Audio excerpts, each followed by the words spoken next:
બે પરિવારના લોકો આપણા વિસ્તારમાં જીવા માટે આવ્યા અને આપણા દીકરાને આ રીતના મારે, એ આપણે કઈ રીતના ચલાવી શકીએ? ચલાવી શકાય?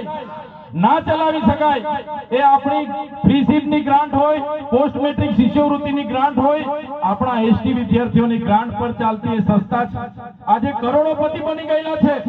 અને એના ધારાસભ્ય, જ્યારે હું જેલમાં હતો એનો ઓડિયો વાયરલ થયેલો, એકાદ કોઈને ધમકી આપતા હતા કે તમારા ચૈતર વસાવાને કેવા ફિટ કર્યા છે ને એમને પૂછી લેજો, એવો એમનો ઓડિયો પણ વાયરલ થયેલો. ખબર છે ને બધાને? એ ધારાસભ્ય પીસી બરંડાએ આપણા દીકરાને આટલો મોટો માર માર્યો અને દવાખાનામાંથી રજા અપાવી દીધી.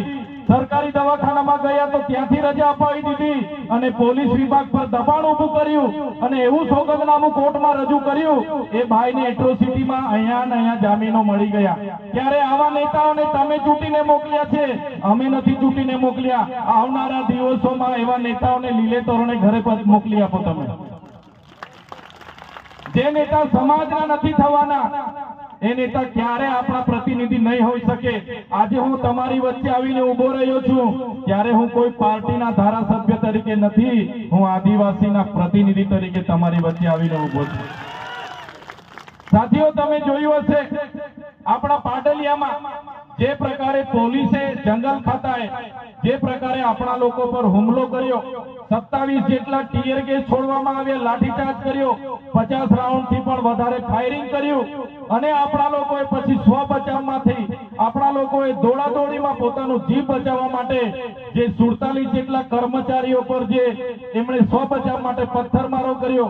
ત્યારે આવનારા દિવસોમાં મંચ પરથી પણ કહેવા માંગુ છું, અહીંયા જેટલા પણ પોલીસ અધિકારીઓ છે એમના માટે એકવાર જોરદાર તાળીઓ પાડી લો. એ તમામ PI, PSI, constable, home guard, D staff બધાને મેં વિનંતી કરું છું, આદિવાસી સમાજ એ સંવાદ અને સંવિધાનમાં માનનારો છે, એટલે તમે તમારા આઈપીએસ અધિકારીના કહેવા પ્રમાણે અમારા સમાજને હેરાન પરેશાન નહીં કરતા, નહીં તો આવનારા દિવસોમાં અહીંયા પણ અમે પાડલિયાવાડી કરીશું.